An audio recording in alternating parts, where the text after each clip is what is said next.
Hi guys, এই দেখো সারা রাত বৃষ্টি হয়ে আমাদের পাড়ার কি অবস্থা হয়েছে। চারদিকে জল জমে ভর্তি হয়ে গেছে, লোকের ঘরে ঘরে অনেকে জল ঢুকে গেছে, আমাদের আপাতত ঢুকিনি, অনেকেরই ঘরে ঢুকে গেছে মোটামুটি।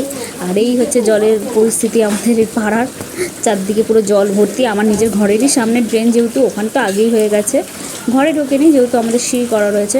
আর বাদ বাকি এই দেখো রাস্তা দিয়ে হাঁটছি, কত জল, কি কষ্ট করে তোমাদের জন্য ভিডিওটুকুও বানাচ্ছি ছাতা মাথায় দিয়ে। বৃষ্টি কিন্তু কন্টিনিউ চলছে, বৃষ্টি এখনও অবধি বন্ধ হয়নি, এখনও ঝিরঝির করে বৃষ্টি হচ্ছে, তোমার ঝড় হচ্ছে, সবই মাঝে মাঝে হচ্ছে।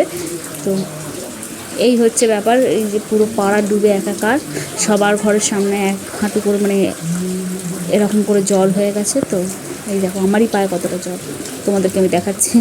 তো এই হচ্ছে ব্যাপার।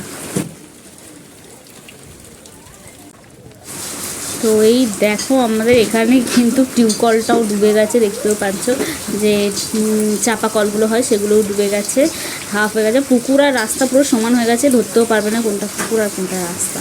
তো আমাদের পাড়ার এখন এই দুর্দশা, এই আর কি তোমাদের সাথে তাই শেয়ার করলাম। দেখো আমাদের পাড়াটার কি অবস্থা, ডাস্টবিনটা অবধি ডুবে গেছে, কি বাজে কি অবস্থা আমাদের ঘরের এখানে জল, এই অবস্থা।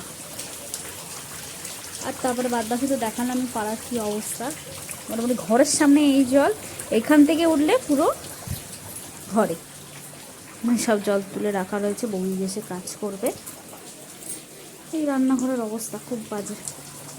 আর ভেতরে কী অবস্থা দাঁড়াও, ভেতরে এই যে মেয়ে ঘুমাচ্ছে, আমাদের এই দুর্দশা। ঝড় বৃষ্টির এই অবস্থা, ঘরে সব জল টলের সামনে, ছোটদার ঘরেই জল ঢুকেছে, আমাদের ঘরে আপাতত ঢুকেনি, আর এই ঘরে ঢুকে ঢুকে করছে। তো এই হচ্ছে আমাদের এই কারেন্ট সিচুয়েশন।